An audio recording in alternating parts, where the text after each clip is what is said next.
Olá, meu nome é Felipe Martins de Oliveira e você está ouvindo a série Espiritualidade para Todos os Dias.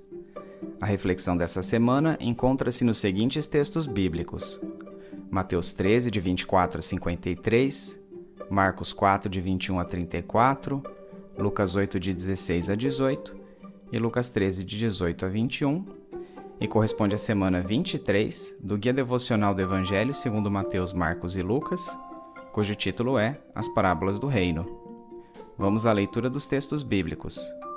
Mateus 13, de 24 a 53. Jesus lhes contou outra parábola, dizendo: O reino dos céus é como um homem que semeou boa semente em seu campo. Mas enquanto todos dormiam, veio seu inimigo e semeou o joio no meio do trigo e se foi. Quando o trigo brotou e formou espigas, o joio também apareceu. Os servos do dono do campo dirigiram-se a ele e disseram: O senhor não semeou boa semente em seu campo? Então de onde veio o joio? Um inimigo fez isso, respondeu ele. Os servos lhe perguntaram: O senhor quer que o tiremos? Ele respondeu: Não, porque ao tirar o joio, vocês poderão arrancar com ele o trigo. Deixem que cresçam juntos até a colheita. Então direi aos encarregados da colheita: Juntem primeiro o joio e amarrem-no em feixes para ser queimado. Depois juntem o trigo e guardem-no no meu celeiro. E contou-lhes outra parábola: O reino dos céus é como um grão de mostarda que um homem plantou em seu campo. Embora seja a menor dentre todas as sementes, quando cresce, torna-se a maior das hortaliças, e se transforma numa árvore, de modo que as aves do céu vêm fazer os seus ninhos em seus ramos. E contou-lhes ainda outra parábola: O reino dos céus é como o fermento que uma mulher tomou e misturou com uma grande quantidade de farinha, e toda a massa ficou fermentada. Jesus falou todas essas coisas à multidão por parábolas. Nada lhes dizia sem usar alguma parábola, cumprindo-se assim o que fora dito pelo profeta: Abrirei minha boca em parábolas, proclamarei coisas ocultas desde a criação do mundo. Então ele deixou a multidão e foi para casa. Seus discípulos aproximaram-se dele e pediram: Explica-nos a parábola do joio no campo. Ele respondeu: Aquele que semeou a boa semente é o Filho do Homem. O campo é o mundo, e a boa semente são os filhos do reino. O joio são os filhos do maligno, e o inimigo que o semeia é o diabo. A colheita é o fim desta era, e os encarregados da colheita são anjos. Assim como o joio é colhido e queimado no fogo, assim também acontecerá no fim desta era. O Filho do Homem enviará os seus anjos, e eles tirarão do seu reino tudo que faz tropeçar, e todos os que praticam o mal. Eles os lançarão na fornalha ardente, onde haverá choro e ranger de dentes. Então os justos brilharão como o sol no reino de seu Pai. Aquele que tem ouvidos, ouça. O reino dos céus é como um tesouro escondido num campo.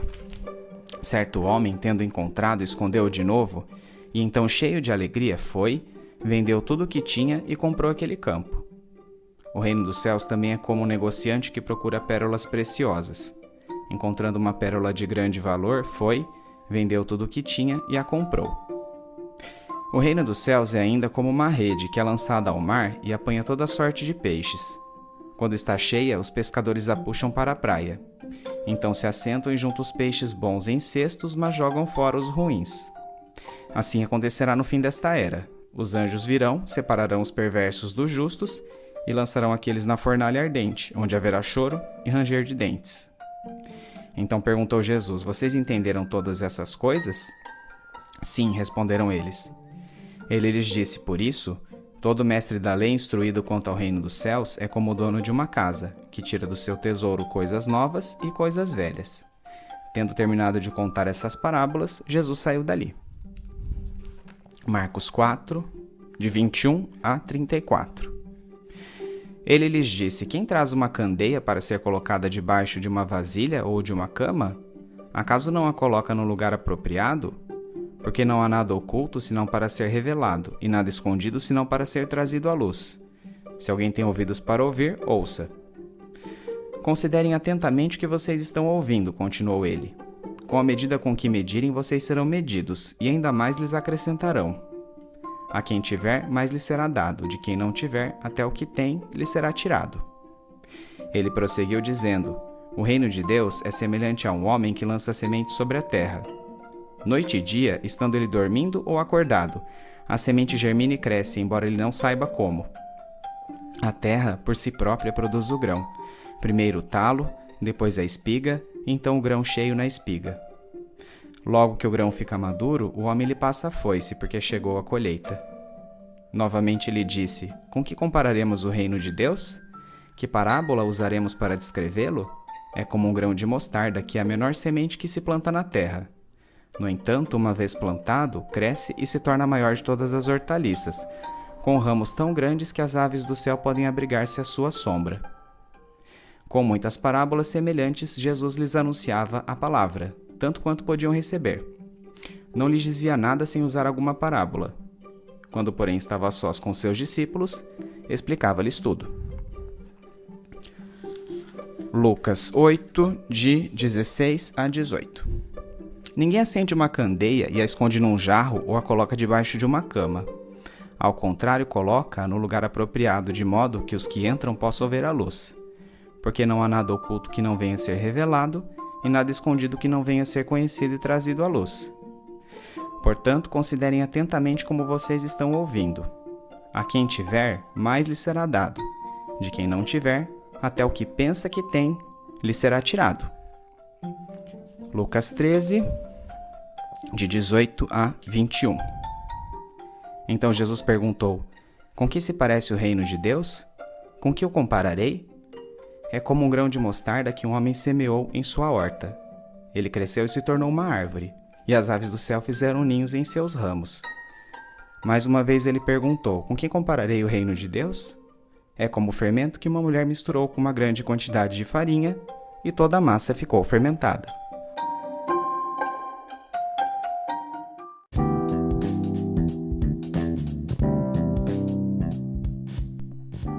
Nos textos bíblicos lidos, Jesus nos contou 8 parábolas que podem ser didaticamente divididas de acordo com as seguintes características do reino de Deus que são nelas abordadas. Primeira, seu crescimento inconsciente e inevitável, referindo-se às parábolas da semente, do grão de mostarda e do fermento. Segunda, seu valor incomparável, referindo-se às parábolas do tesouro escondido e da pérola de grande valor. Terceira, sua escatologia, referindo-se às parábolas do joio e do trigo e da rede de pesca. Quarta, sua responsabilidade, referindo-se à parábola das coisas novas e velhas.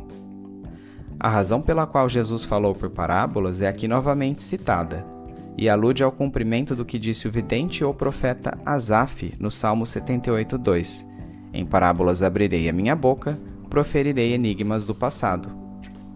Apesar de serem enigmas, as parábolas representam uma revelação de Deus.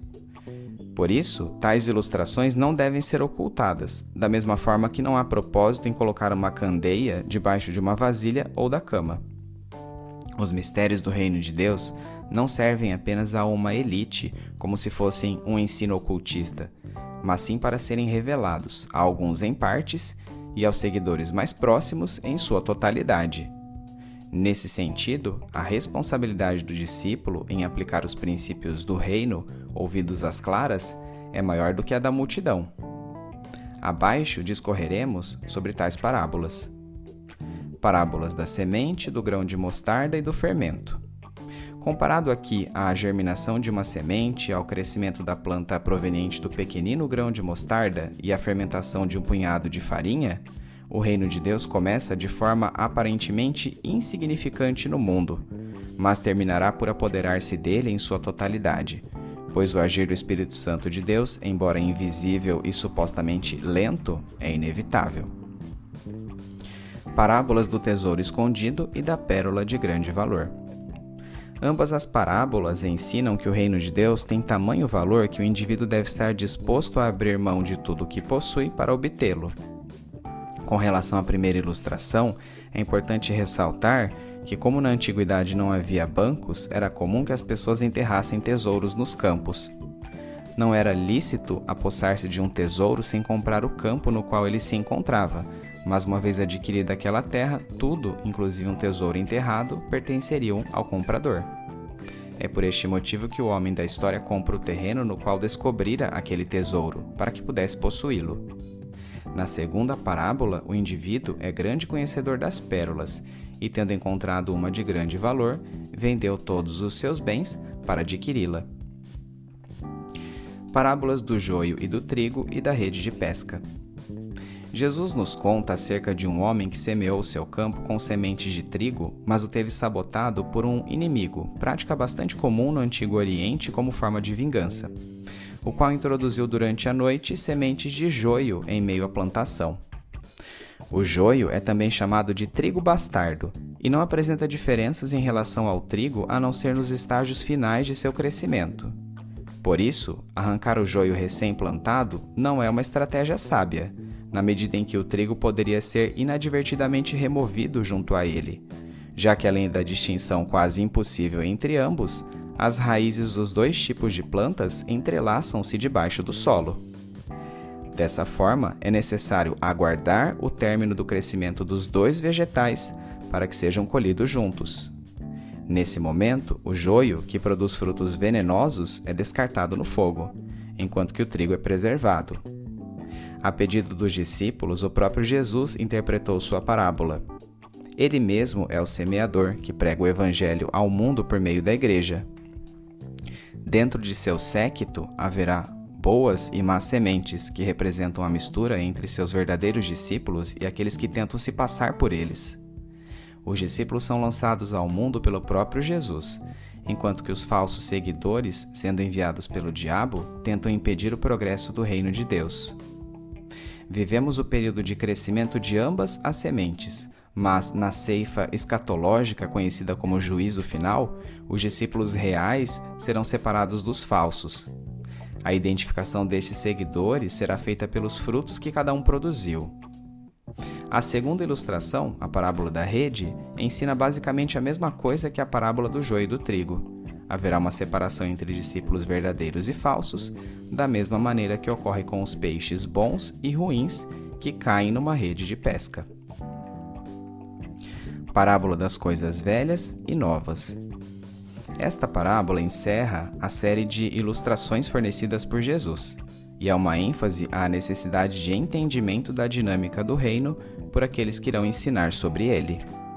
Assim como o dono de uma casa sabiamente dispõe de coisas velhas e novas para o usufruto de sua família, conforme cada situação assim o impõe, aqueles que ensinam devem encontrar o mesmo equilíbrio na propagação do reino de Deus. Na busca por este equilíbrio, elementos da antiga aliança que representem barreiras à entrada neste reino devem ser abandonados, sendo substituídos pela nova aliança que Jesus veio inaugurar, de maneira que a salvação alcance o ser humano em escala universal. O denominador comum para escolher quando usar as coisas velhas, elementos da antiga aliança, ou novas, os ensinamentos reconfigurados sobre os quais Jesus discorreu em seu Sermão do Monte, é o amor.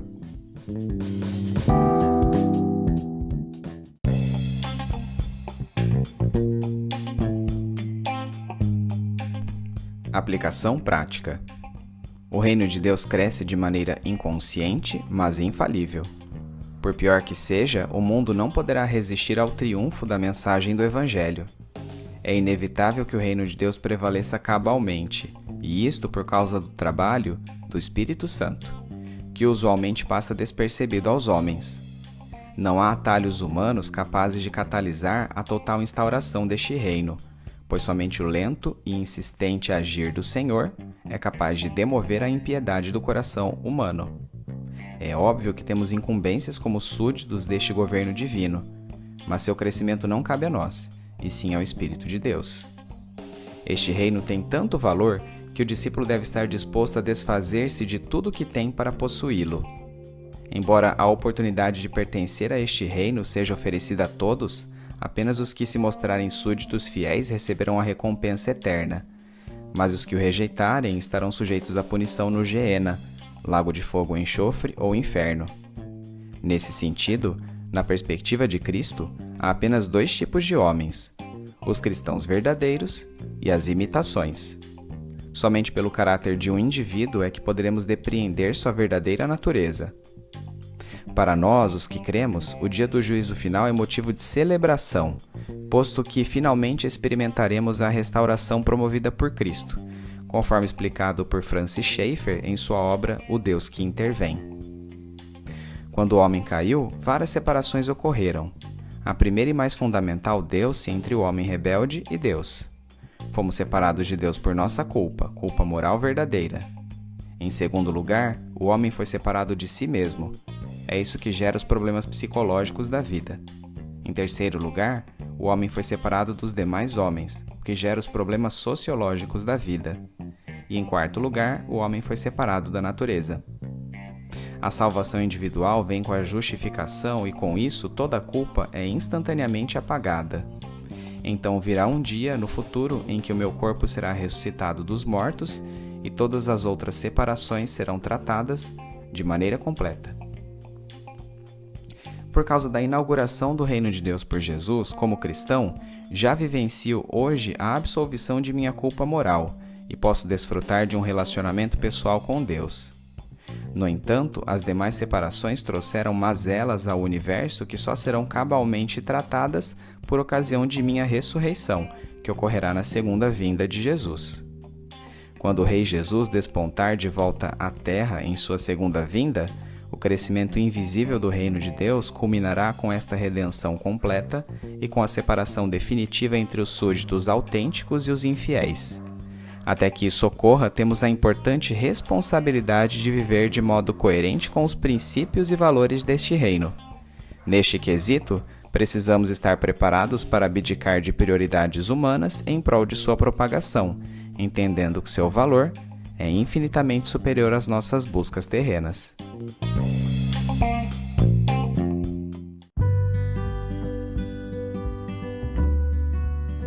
Trazendo da mente para o coração. O reino inevitável. Fulgurante sobre as nuvens a visão inefável.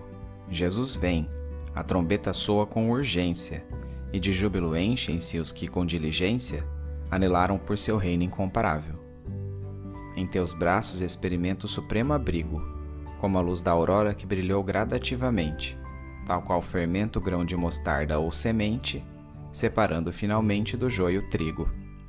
Anseio, querido Jesus, pela inevitável extensão de teu governo à abrangência universal, como consequência de teu espírito, que incansavelmente, grande pérola, tesouro e amigo, de graça imerecida, usa comigo.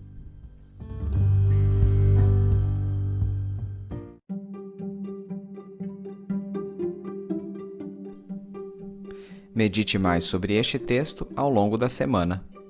Domingo, leia os textos de Mateus 13, 24 a 53, Marcos 4, 21 a 34, Lucas 8, 16 a 18 e Lucas 13, de 18 a 21, bem como os comentários sobre eles.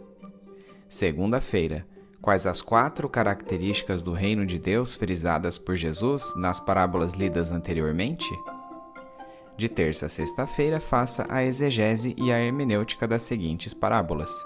Terça-feira, parábolas da semente, do grão de mostarda e do fermento. Quarta-feira, parábolas do tesouro escondido e da pérola de grande valor. Quinta-feira, parábolas do joio e do trigo e da rede de pesca. Sexta-feira, parábola das coisas novas e velhas.